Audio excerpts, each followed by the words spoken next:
The Gift of the Magi. Jim and Della lived in New York, in a small flat on the top of a high building. Jim was 20 years old. Della was 21. Jim worked very hard, but they were poor, because they had to pay the rent for their apartment. Still, they were happy because they loved each other. The next day was Christmas, and Della wanted to buy Jim a present. She put her money on the table and counted it. $1.87. That was all. Della counted it 3 times. $1.87. That's all that she could save for months. And the next day was Christmas. There was nothing to do but fall down on the shabby little couch and cry. So Della did it. Only $1.87 to buy a present for Jim. Her Jim. Many happy hours she had spent planning for something nice for him. Something fine and rare. Something worthy of the honor of being owned by Jim. Suddenly, she turned from the window and stood before the mirror. Her eyes were shining brightly. Quickly, she pulled down her hair and let it fall to its full length. Now there were 2 treasures in which they both took a great pride.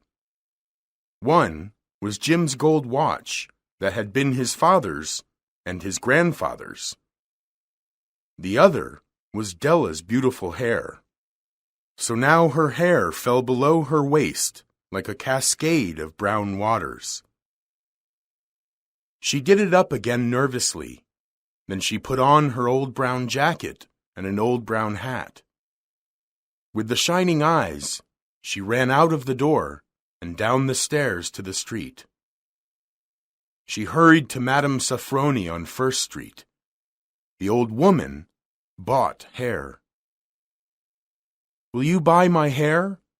Della asked, panting. "I buy good hair," said Madame. "Take your hat off, and let's have a look at it." Down fell the brown cascade. $20, said Madame, lifting the hair with a practiced hand. "Give it to me quickly," said Della. She sat down, and Mrs. Safroni started to work. Della didn't look at her hair on the floor.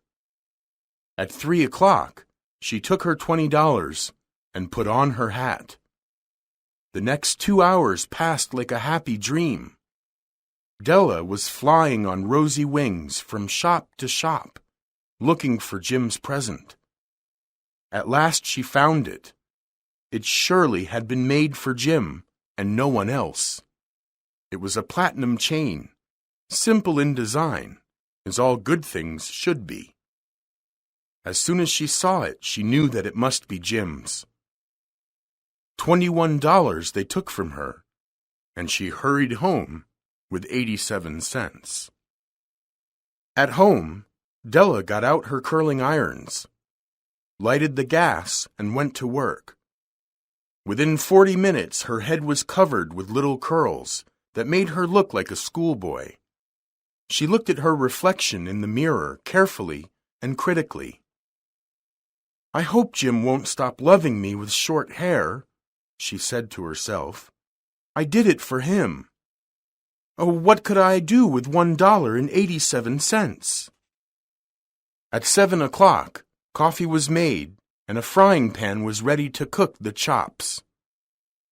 Jim was never late. Della sat on the corner of the table near the door with the chain in her hand. When she heard his steps on the stairs, she turned white for a moment. "Please, God, make him think I am still pretty," she whispered. The door opened and Jim stepped in and closed it. He stopped inside the room and stood still. His eyes were fixed upon Della, and there was an expression in them that she could not read, and it terrified her. It was not anger nor surprise, nor horror. nor any of the sentiments that she had been prepared for. He simply stared at her with that strange expression on his face. Della jumped off and went to him. "Jim, darling," she cried, "don't look at me that way. I had my hair cut off and sold it because I wanted to give you a present. I just had to do it. My hair grows very fast. Say Merry Christmas, Jim, and let's be happy. Shall I put the chops on, Jim?" Jim seemed to wake out of his trance. He drew a package from his overcoat pocket and threw it upon the table. "Don't make a mistake about me, Dell," he said. "There's nothing in the way of a haircut that can make me love my girl less. But if you unwrap that package, you will see why I was so shocked when I saw you."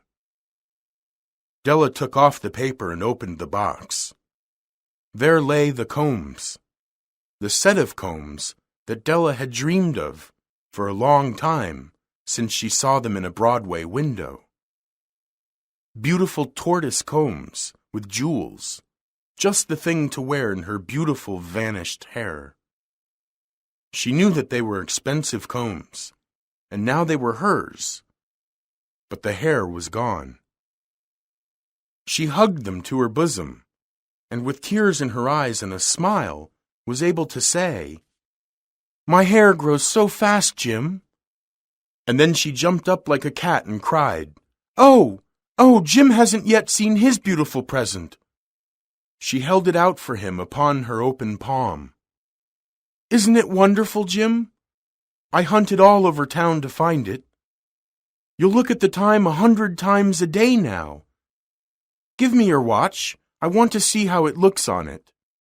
Instead of obeying, Jim fell down on the couch, put his hands under the back of his head, and smiled. "Dell," said he, "let's put our Christmas presents away and keep them for a while. I've sold the watch to get the money to buy your combs. And now let's have chops." "Yes," said Della. "Let's be happy, darling. Tomorrow is Christmas." Here I have told you the story of two children who unwisely sacrificed for each other the greatest treasures they possessed. But let it be said that of all who give gifts, these two were the wisest. They are the magi.